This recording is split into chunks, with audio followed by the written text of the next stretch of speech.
Mesdames, Messieurs, bonsoir. Merci de rester sur le programme de l'ORTM et bienvenue au journal. Le président de la République est arrivé hier soir du Maroc.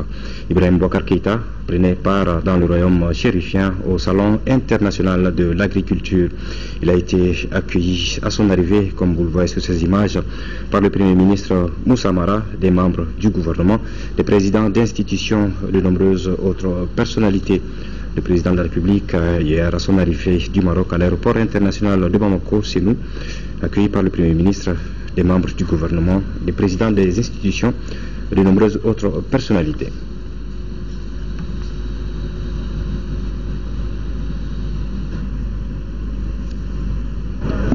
Le président de la République a pris part donc au Salon international de l'agriculture du Maroc, au salon qui a donc eu lieu à Meknes. Justement, le 9e Salon international de l'agriculture au Maroc s'est ouvert hier jeudi dans la ville de Meknes.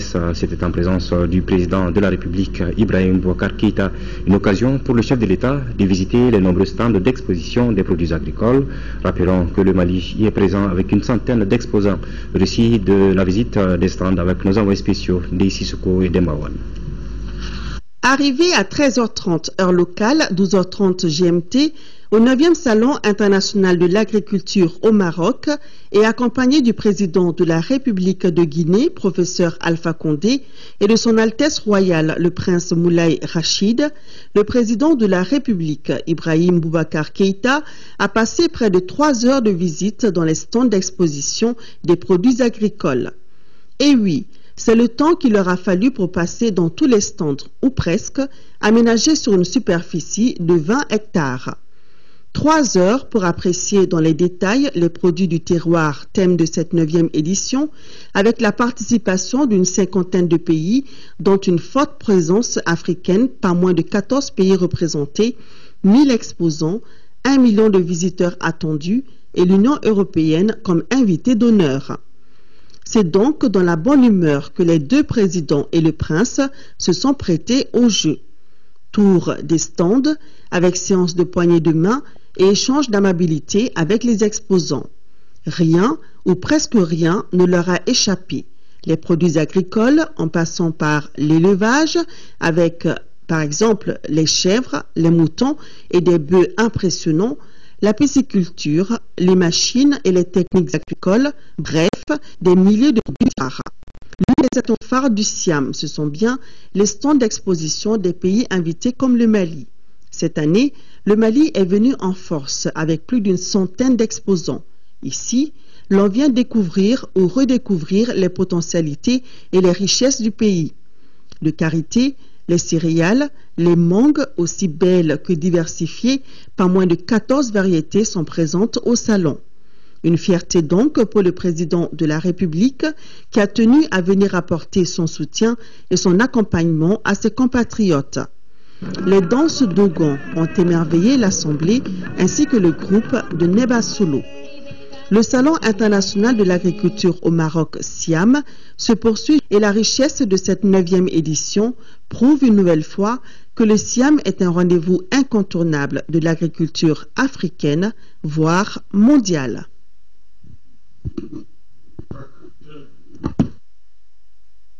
Je vous le disais dans les titres, à l'instar des autres pays du monde, le Mali célèbre aujourd'hui, 25 avril, la journée mondiale de lutte contre le paludisme. À cette occasion, la semaine nationale de lutte contre le paludisme a été lancée. Le thème retenu cette année est investir dans l'avenir, vaincre le paludisme. Selon le ministre de la Santé et de l'Hygiène publique, 75% des femmes enceintes et 70% des enfants de moins de 5 ans dorment sous moustiquaire. Pour la lutte contre la maladie, le nouveau projet des 2 nouveaux types de vaccins sont en train d'être testés par le Centre de recherche et de formation sur le paludisme. Moussa Fane. 112 milliards de francs CFA, c'est à ce montant qu'on estime les pertes économiques dues au paludisme au Mali selon une étude de l'Institut national de recherche en santé publique. Et rien d'étonnant donc si la lutte contre le paludisme est devenue l'une des priorités du gouvernement. L'État, à travers ses partenaires de développement, a entrepris l'intégration et la mise en œuvre des stratégies de lutte efficaces contre la maladie. La confirmation systématique de tous les cas de paludisme, le traitement précoce et approprié des cas confirmés, l'utilisation de moustiquaires imprégnés d'insecticides à longue durée d'action, le traitement préventif intermittent à la sulfadoxine pyriméthamine chez les femmes enceintes, la pulvérisation intradoculaire. Le thème choisi pour la période 2013-2015, investir dans l'avenir, vaincre le paludisme, est un cri de ralliement qui vise à accroître l'investissement afin d'accélérer l'action pour vaincre définitivement le paludisme. Le paludisme a constitué 39% des motifs de consultation en 2013. Malgré cette situation, certains progrès ont été réalisés. 75% des femmes enceintes et 70% des enfants de moins de 5 ans dorment sous moustiquaires imprégnés d'insecticides. 1 400 000 moustiquaires imprégnés à longue durée d'action ont été distribués. Selon le Premier ministre Moussa Mara, le gouvernement restera mobilisé pour la lutte contre le paludisme. Nous appelons vraiment tous les Maliens et tous les Maliens à avoir un comportement de prévention contre le palud. Et nous réaffirmons en même temps l'engagement des autorités, du gouvernement, du président de la République, pour lutter farouchement contre le palud, soutenir la recherche et faire en sorte que très rapidement on puisse arriver à des vaccins qui vont accroître les efforts qui ont été fournis et qui vont permettre de réduire de manière significative les impacts de cette maladie sur la santé de nos populations et sur l'économie de notre pays. La cérémonie a pris fin par la visite des stands et le test de diagnostic rapide subi par le Premier ministre en personne. Sur place, le résultat donné est négatif. Le chef de gouvernement a invité la population à imiter ces gestes. Place de la République, au cours de la séance plénière d'hier, l'Assemblée nationale a adopté un troisième projet de loi relatif au règlement général du budget 2011.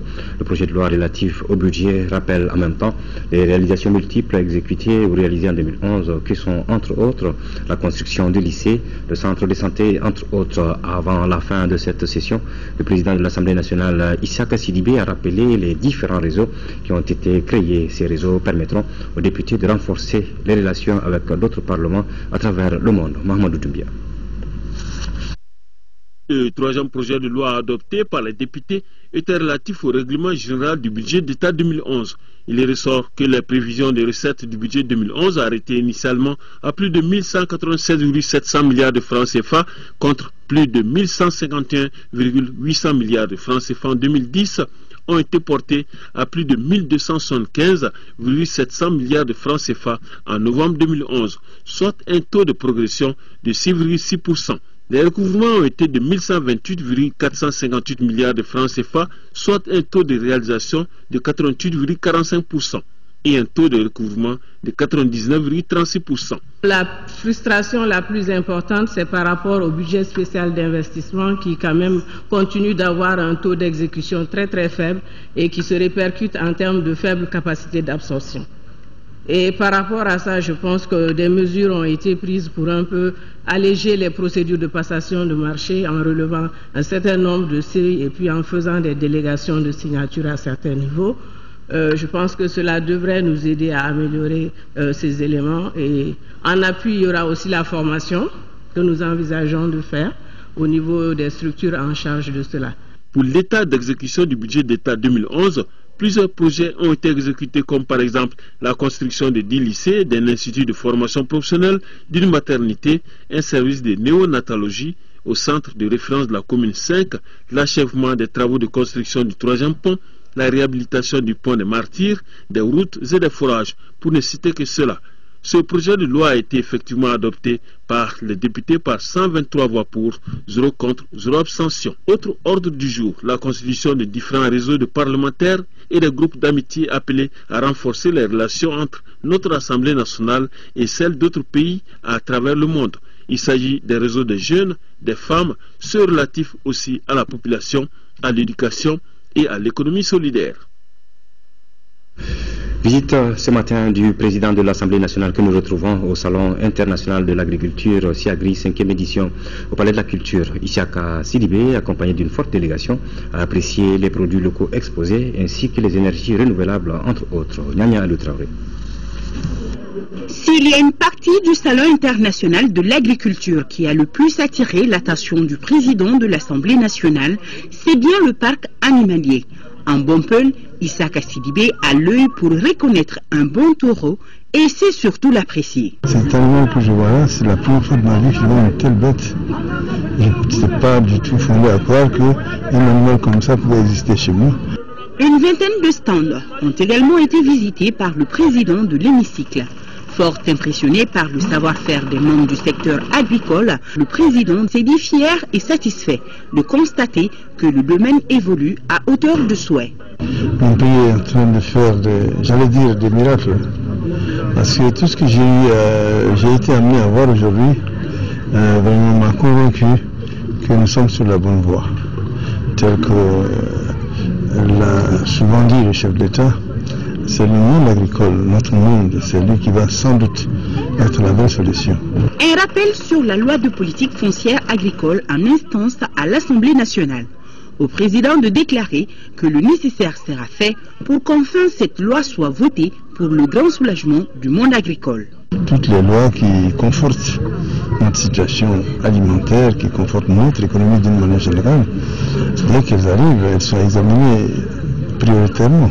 Au terme de cette visite, Issaka Sidibé a encouragé et félicité le président de l'APECAM, Bakary Tougoula, pour la bonne organisation du Siagri.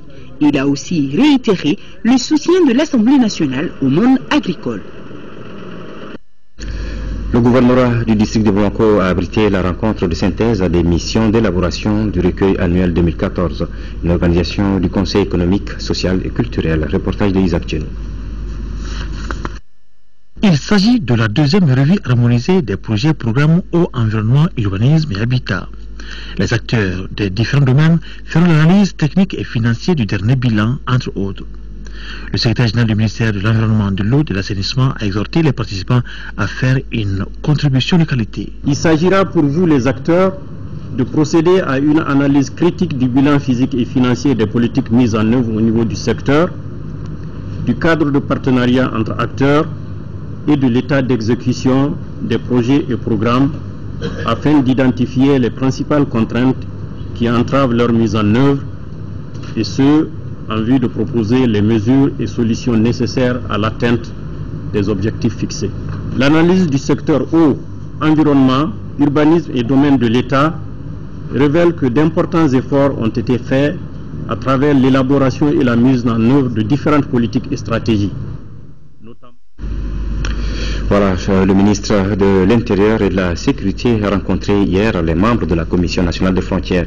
Au centre de cette rencontre, le fonctionnement de la Commission et les difficultés qu'elle rencontre au quotidien, ainsi aussi la politique nationale des frontières a été largement évoquée. Alousseni Touré.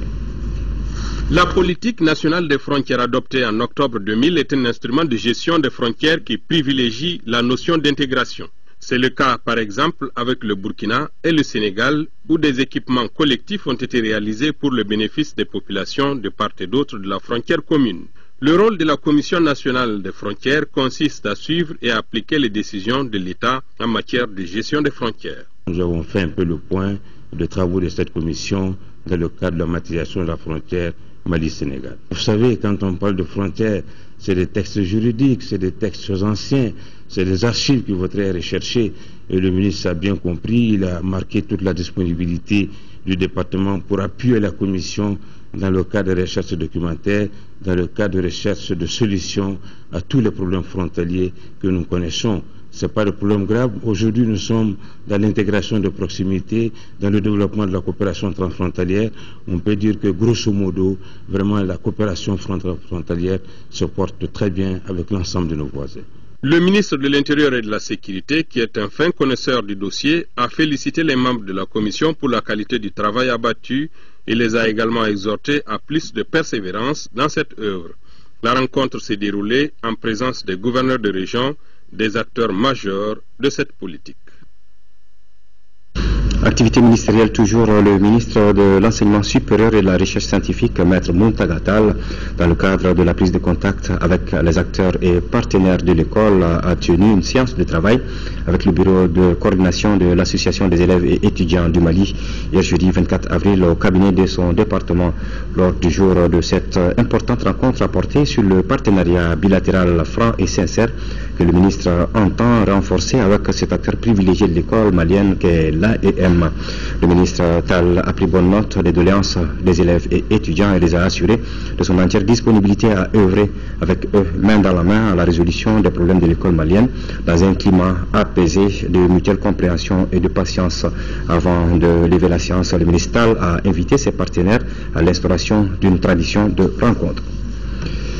Le ministre tchèque de la Défense est en visite dans notre pays. Il a été reçu ce matin par son homologue malien. Les deux ministres ont revisité les axes de coopération bilatérale dans le domaine de la défense. Il faut rappeler que plusieurs officiers maliens ont été formés en République tchèque. Aujourd'hui, une trentaine de soldats tchèques se trouvent dans notre pays dans le cadre de la MINUSMA. Agali Aguissa. Un contingent d'une trentaine de soldats tchèques séjourne au Mali dans le cadre de la mission multidimensionnelle intégrée des Nations Unies pour la stabilisation au Mali, MINUSMA. Le ministre tchèque de la Défense est au Mali pour s'enquérir des conditions de travail de ses compatriotes engagés dans la formation de nos militaires et la sécurisation de certaines structures de l'Union européenne. Je suis très content que nos soldats sont actifs ici depuis plus d'une année et j'espère qu'ils vont rester chez vous, et j'en suis sûr, encore pour une période prochaine. Et aussi je dois souligner que la coopération avec nos amis français est d'une très bonne qualité. On a parlé des possibilités de coopération d'équipement pour les armées, de possibilités de formation, parce qu'on a une université qui est assez connue, une université militaire, qui même dans le passé a eu de nombreux étudiants des pays africains. Le ministre s'est longuement entretenu avec son homologue malien qui a réaffirmé l'intérêt que le Mali accorde au renforcement de l'axe Bamako-Prague. Nous avons pensé que leur présence dans le cadre de cette mission va nous donner l'opportunité de renforcer nos relations bilatérales. L'une des premières tâches que nous aurons dans les semaines, dans les mois à venir, c'est comment, dans le cadre du mémorandum que nous avons déjà, comment le transformer en accord de coopération et comment renforcer, diversifier, consolider cette coopération-là. Sur l'ensemble des volets, c'est-à-dire principalement l'équipement, la formation. Le ministre a passé en revue les troupes avant de prendre congé de son homologue. À votre connaissance, c'est de communiquer avant de poursuivre ce journal dans le cadre de son programme de visite au service relevant de son département. Madame le ministre de la Culture, accompagnée d'une forte délégation composée des membres de son cabinet, du secrétariat général et des journalistes, a entrepris hier jeudi 24 avril une visite qu'il a conduite respectivement au bureau malien du droit d'auteur, à la Tour de l'Afrique, au palais de la culture Amadou Ampateba, au siège de l'Union des associations des artistes, de promoteurs et éditeurs du Mali. À chacune des étapes de cette sortie ministérielle, le ministre a visité les locaux des différentes structures. Les directeurs, au cours d'une séance de travail élargie au personnel, ont eu à présenter le service avant d'évoquer les difficultés rencontrées dans l'accomplissement de leur mission. Et puis le ministre du Travail, de la fonction publique et des relations avec les institutions, Bokar Moussa Diarra, accompagné de son homologue de l'emploi et de la formation professionnelle, Mahaman Babi, se sont envolés pour Windhoek en Namibie, dans la capitale namibienne. Les deux ministres prendront part à la session spéciale de la Commission du Travail et des Affaires sociales de l'Union africaine, dont le thème porte sur emploi, éradication de la pauvreté et développement inclusif. Un an après son intronisation royale, William Alexander souffle également ses 47 bougies. Pour célébrer ces deux dates anniversaires, l'ambassadeur du Royaume des Pays-Bas au Mali a offert un dîner au corps diplomatique. C'était en présence de plusieurs membres du gouvernement. Fatma Takoni. Une bonne partie des membres du gouvernement a fait le déplacement pour célébrer l'anniversaire du roi Willem Alexander du Royaume des Pays-Bas, le fils aîné du prince Klaus van Amsberg et de la reine Béatrice est le 27 avril 1967. Une date anniversaire que le Royaume des Pays-Bas célèbre désormais avec ses partenaires. Le roi Willem Alexander qui prône le respect de l'égalité de tous. L'année passée, les Pays-Bas fait taire le nouveau roi, Willem-Alexander, avec une fête populaire unissant tous les Néerlandais. Samedi prochain, une année après, nos citoyennes et citoyennes venant de par le monde fêteront ensemble les valeurs qui nous unissent. Le roi, par sa présence dans certaines villes, valide cette fête citoyenne des valeurs démocratiques et d'état de droit. Je souhaiterais que le partenariat entre vous et la mission soit de plus solide et dirigé par vous-même. La communication sur ce partenariat importe pour les citoyens maliens et étrangers.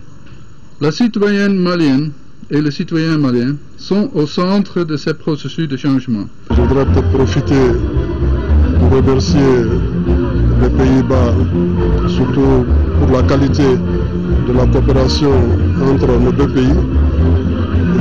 Féliciter, souhaiter un bon anniversaire au roi des Pays-Bas. L'ambassadeur qui a su mettre l'accent non seulement sur la qualité des relations entre le Mali et les Pays-Bas, mais qui a su aussi rappeler je crois que la communauté internationale quant à son devoir vis-à-vis de notre pays et notamment ce que l'administration doit avoir comme comportement à l'intérieur du pays.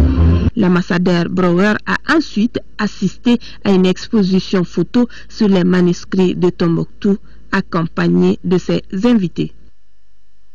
Il faut rappeler que le roi Willem Alexander des Pays-Bas est né le 27 avril 1967 à l'État.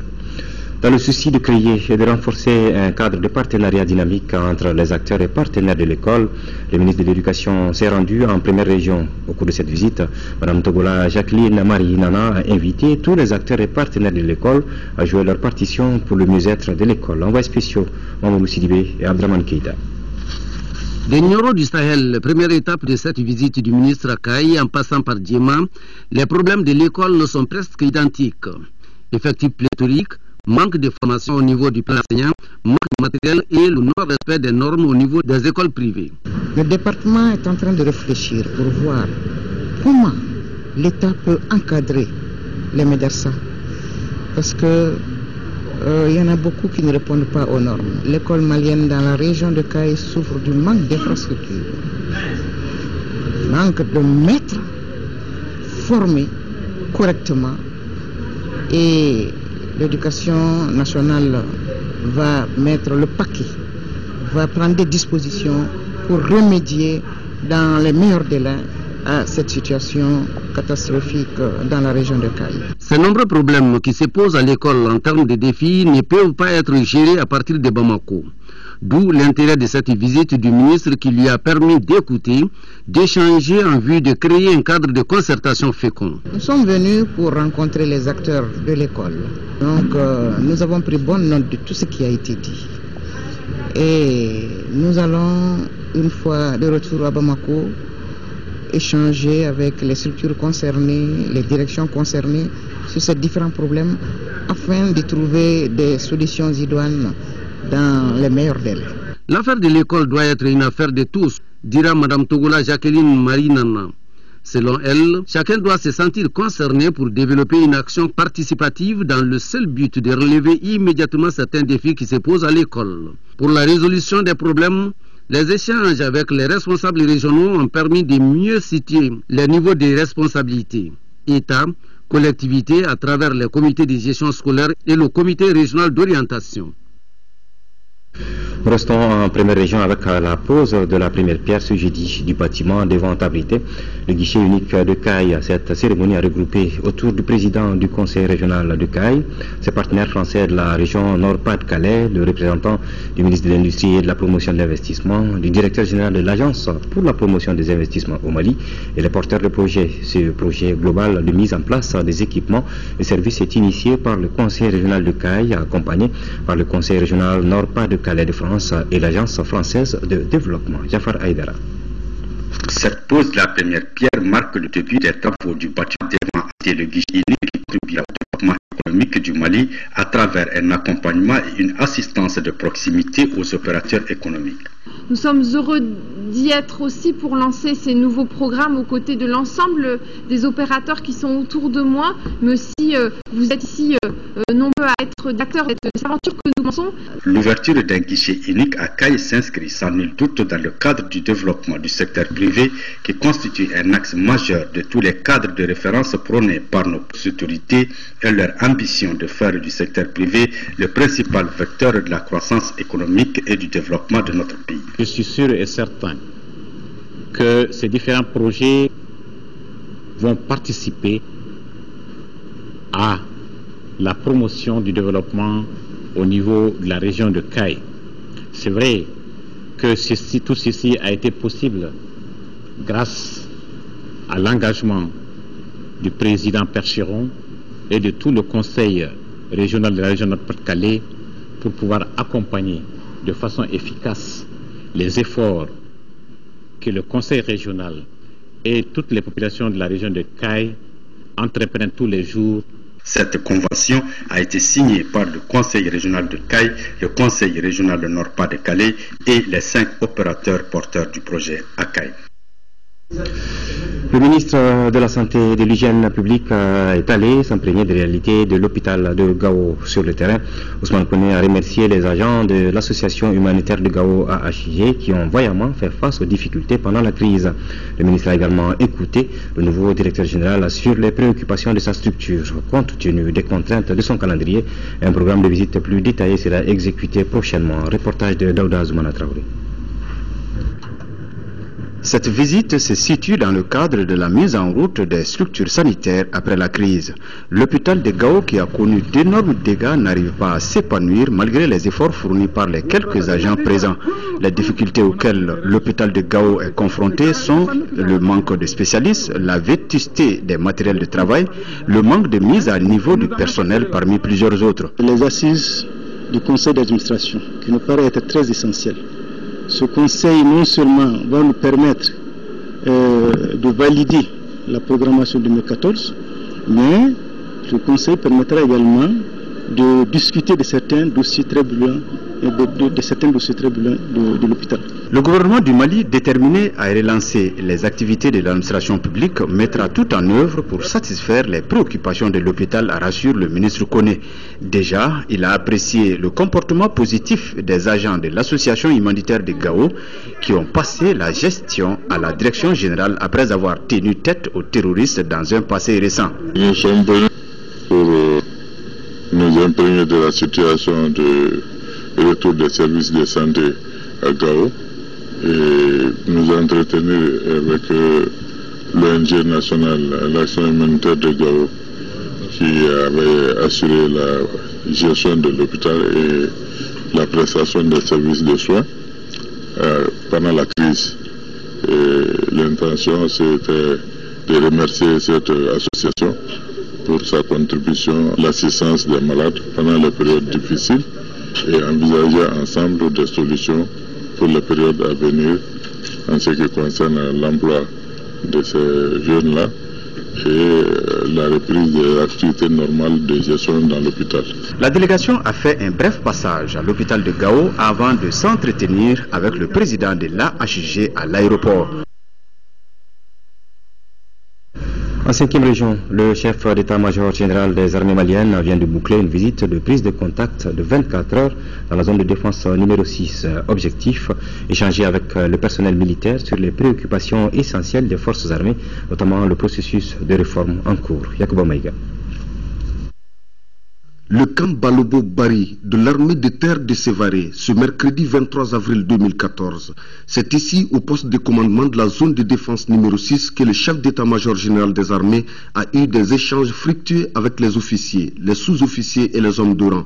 Le général de division Maman Touré était venu d'une part accomplir un devoir de mémoire et d'autre part magnifier le rôle déterminant que Sévaré a joué pour venir à bout des envahisseurs. Je viens d'abord m'incliner devant la mémoire de tout ce que nous avons perdu, civil et militaire, et ensuite voir l'état de préparation opérationnelle et ensuite les dispositions que nous pouvons prendre ensemble pour faire des recommandations au commandement.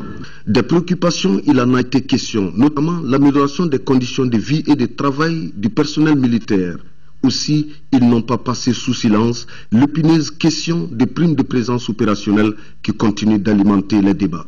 Quand vous êtes dans la zone des opérations, vous bénéficiez de cette prime que nous allons essayer encore de réévaluer.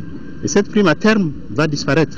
Le chef d'état-major général des armées n'a pas manqué également de saluer les efforts des plus hautes autorités dans le cadre de la réorganisation et la restructuration pour bâtir une armée véritablement républicaine, ainsi que l'intensification de la coopération bilatérale et internationale en vue de renforcer les capacités d'intervention, d'assistance humanitaire et de maintien de la paix de nos forces armées. Le gouvernement du district de Bamako a abrité la rencontre de synthèse des missions d'élaboration du recueil annuel 2014, une organisation du Conseil économique, social et culturel. On retrouve les actuels. Le Conseil social, économique et culturel au cours de cette session a fait l'état des insuffisances, des attentes et des besoins dans les différents secteurs tels que l'agriculture, l'eau, l'électricité, la santé, le développement social et la jeunesse. Au cours des travaux, les solutions proposées seront également examinées. Un exercice conforme à la constitution malienne. Le Conseil a obligation de recenser les besoins, les préoccupations des populations sur l'étendue du territoire et dans les agglomérations extérieures. C'est à ce titre encore que nous nous retrouvons ici. Je pense que c'est avec beaucoup de détermination et surtout de disponibilité que nous le faisons. Le Premier ministre Moussa Mara a accédé à l'une de nos doléances qui consiste le gouvernement avait commencé au niveau d'exécution des doléances ou des préoccupations que les différentes populations du Mali ont eu à faire l'année précédente. Ce recueil est le fruit d'une mission qui a sillonné les différentes communes du district. Environ 20 millions de francs CFA, c'est la valeur donc que la mairie de Markala et sa jumelle de France, La Flèche, viennent d'offrir au centre de santé de référence de la ville. La cérémonie de remise s'est déroulée jeudi sous la présidence du sous-préfet de Markala. Reportage de Foussine Diarra. Ce don est composé d'une ambulance médicalisée, de matériel et de médicaments. Le tout pour une valeur d'environ 20 millions de francs CFA. À travers cette donation, la mairie de la commune de Markala et sa partenaire La Flèche veulent soulager la souffrance des populations de Markala. Toutes ces actions rentrent dans le cadre du jumelage entre la commune rurale de Markala et la municipalité de La Flèche en France. C'est le lieu d'ici d'adresser tous mes remerciements et ma profonde reconnaissance au maire de La Flèche, à toute sa population et au Lions Club en France. Cette donation des deux mairies a été fortement appréciée à sa juste valeur par les responsables de Markala au nom des populations. Il faut dire que le besoin était très grand parce que au niveau du CCRF de Markala, nous n'avons qu'une seule ambulance qui fait les évacuations des femmes enceintes en difficulté d'accouchement vers l'hôpital régional et également les blessés aussi que nous ne pouvons pas prendre en charge sont évacués dans la même ambulance. La commune de Markala est jumelée à la ville française La Flèche depuis 2002. Les autorités coutumières de Bamako se sont rendues à la ferme Clédou. L'objectif de cette visite est de sensibiliser les jeunes du Mali pour un changement de mentalité. Cette visite a permis à la délégation d'apprécier les différentes réalisations de la ferme. Compte rendu de Lamine Keita. Cette visite des autorités coutumières de Bamako s'inscrit avant tout dans le cadre de la sensibilisation de la jeunesse des régions et des villes du Mali afin qu'elle change de mentalité en s'inspirant de l'exemple de ce promoteur malien dont la réalisation a séduit plus d'un, car son projet constitue un véritable secteur créateur d'emplois pour les jeunes. Cette visite nous a donné beaucoup d'idées parce que ça nous a permis de constater que beaucoup de choses sont possibles dans notre pays. Nous avons un message à l'endroit de la jeunesse de notre pays parce que nous avons constaté que nos jeunes sont désœuvrés. Nous ne devons pas baisser les bras parce que nous devons nous dire qu'on a beaucoup de potentialités. À la ferme Clédou, la délégation a pu visiter entre autres la miellerie, les bovins et caprins des races tchadiennes et soudanaises, des dromadaires, des œufs d'autruche et des autriches. Toute chose qui a émerveillé la délégation. C'est une occasion qui m'a permis aujourd'hui de voir de mes propres yeux une réalisation que je peux même considérer comme un miracle. Je ne m'attendais pas à voir ce que je viens de voir. Et les animaux de toutes les races et de toutes les espèces. Les autorités coutumières de Bamako étaient accompagnées pour la circonstance de leur jote allemand. Le Forum des organisations de la société civile de l'Afrique de l'Ouest, en partenariat avec l'APDF, a organisé une caravane sur le mariage précoce. Une caravane qui a fait le tour de la commune 4 avant d'arriver à Dofiri, après Talco. Les caravaniers ont fait passer des messages sur l'abandon du mariage précoce au Mali. Reportage de Fatoumata Kone. Le mariage précoce est un frein au développement de la jeune fille. Le mariage précoce est une atteinte à la santé de la jeune fille et stop au mariage précoce. Ce sont là les slogans brandis par les jeunes filles de la PDF et du Forum de l'Organisation de la Société Civile de l'Afrique de l'Ouest à l'occasion de la caravane sur le mariage précoce. Caravane qui a pris le départ devant le siège de la PDF en passant par la place Cannes tout en longeant cette route pour traverser Talco, une manière pour les caravaniers de faire passer des messages sur l'abandon du mariage précoce au Mali. Le but de la caravane, c'est d'aller jusqu'à la base et que les jeunes filles et les jeunes gens échangent avec les populations et disent aux populations à la base les dangers du mariage précoce. Le Mali est l'un des pays de l'Afrique de l'Ouest où la pratique du mariage précoce est la plus répandue. Quand vous êtes soumise au mariage précoce, vous ne pouvez plus aller à l'école. Vous changez de priorité, maintenant votre priorité c'est de vous occuper de la famille. La population a réservé un accueil chaleureux aux caravaniers, histoire de prouver que le message sur le mariage précoce est passé. Cela en présence des parents d'élèves et des autorités communales. En région, hier jeudi à la mairie de Banamba de l'édition 2014 du mariage collectif. Plus de 87 unions sont célébrées officiellement dans les mairies de Banamba et du village d'Ouleni, à l'instar de la région de Koulikoro. Les ressortissants de Banamba résidant dans d'autres régions du Mali et de l'extérieur ont également célébré plusieurs mariages dans les mairies, les mosquées et les familles. Une tradition bien respectée au profit de l'épanouissement de la culture malienne. Brema Kone. Il y a des jours que nous mettons à profit pour contribuer à promouvoir le respect de nos us et coutumes. Aussi ces jours marquent-ils le bonheur des communautés rattachées à leur culture. Ce jeudi 24 avril 2014, jour du mariage collectif de Banamba, en est un. Cette année, plus de 87 couples ont signé leur union pour de bon. Nous sommes en train de faire la promotion du état civil par rapport à ce mariage. Et inciter les gens à venir à la mairie, célébrer leur mariage civil. Donc au-delà, il y a des centaines de mariages qui sont autour de Banamba, à Banamba et autour de Banamba et à l'extérieur de Banamba. Même à l'extérieur du Mali, aujourd'hui tous les Banambais se marient. Cet événement historique est rendu possible grâce à la bonne collaboration de la nouvelle parfumerie Gandour Côte d'Ivoire, Universelle Beauté Jules Saint-Para, les autorités communales et les ressortissants de Banamba à l'extérieur. Au Mali, principalement à Banamba, le mariage est un acte religieux, social et civil. Cependant, pour être valable, les couples doivent se présenter devant le maire ou l'officier d'état civil, car le mariage est une institution qui protège la famille. Un tirage au sort aura permis de distribuer d'autres cadeaux de mariage à une douzaine de couples. Mamadou Sissoko et son épouse Tatasso, détenteurs des fauteuils, ont été les gagnants du gros lot de ce tirage. L'édition 2014 du mariage collectif de Banamba aura été une grande satisfaction selon les mariés, les chefs coutumiers, les élus et les populations. Tous prônent le rayonnement de leur identité culturelle. Reménage donc à tous ces nouveaux mariés. L'association des ressortissants de Gogi dans le secteur de Nioro a procédé hier matin à la remise symbolique des clés du poste de sécurité de Gogi à la frontière Mali-Mauritanie aux autorités de la défense, entièrement financé par les populations. Pour les FAMA, le poste porte le nom de l'adjudant-chef Bernabé Diarra, décédé en 1987 à la suite d'une opération de défense des populations. Ibrahima Tchokari. Le poste de sécurité de Gogi est construit sur une initiative propre de l'association des ressortissants de la localité. Sa construction a coûté aux populations près de 100 millions de francs CFA.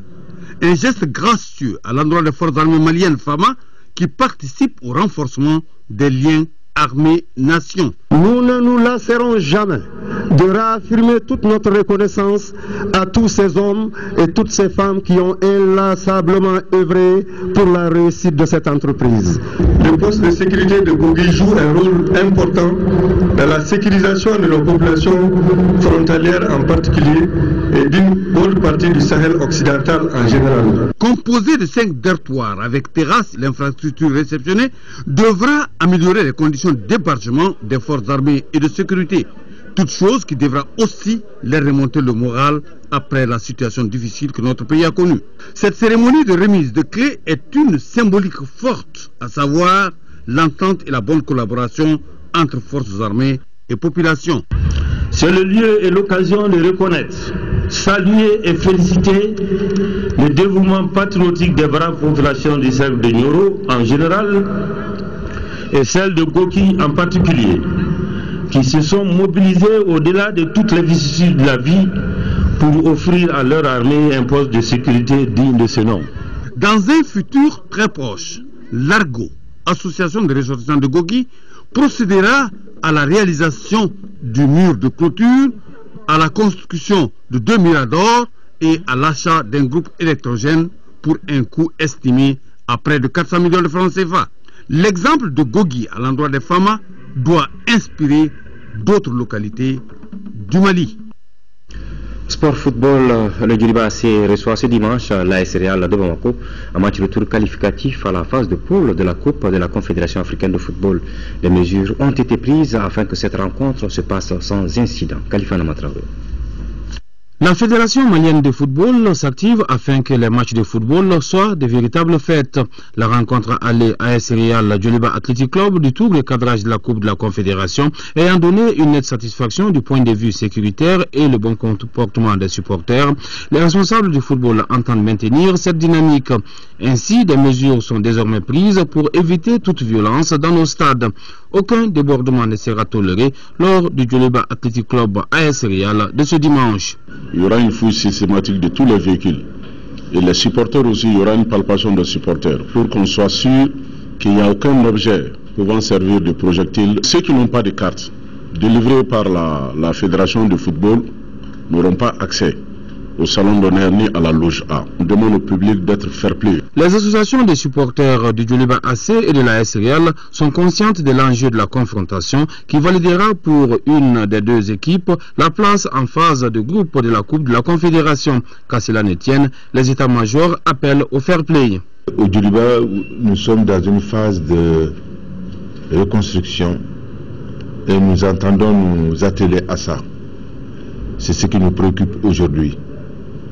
Les résultats sportifs, ce sont de bonnes choses, mais je dis bien, la construction du club est infiniment plus importante que tout. À cet effet, nous avons commencé par sensibiliser nos supporters et les orienter toute leur énergie vers cet objectif. Le match allait se passer dans d'excellentes conditions, comme l'a souligné les journalistes, particulièrement l'ORTM. Il y avait une très grande ferveur qu'on a rarement vue au stade Modibo Keïta, et le match s'est passé dans de très bonnes conditions. Les gens sont partis à la maison sans aucun incident, dans le fair play. C'est ce que nous demandons, qu'on vienne supporter une équipe et qu'on manifeste toute sa joie et toute sa peine uniquement au niveau des tribunes, sans gêner l'autre et qu'on parte à la maison tranquillement. Donc c'est ce message de fair play qu'on réitère et qu'on demande aux supporters. Tous les acteurs de la discipline doivent s'impliquer afin que le football soit un des principaux vecteurs de la bonne image du Mali. Voilà, après ce journal, vous pourrez suivre l'intervention du président de la République, Ibrahim Boubacar Keïta, devant la communauté malienne du Maroc. C'est tout pour cette édition que j'ai eu le plaisir de vous présenter. Merci de l'avoir suivi.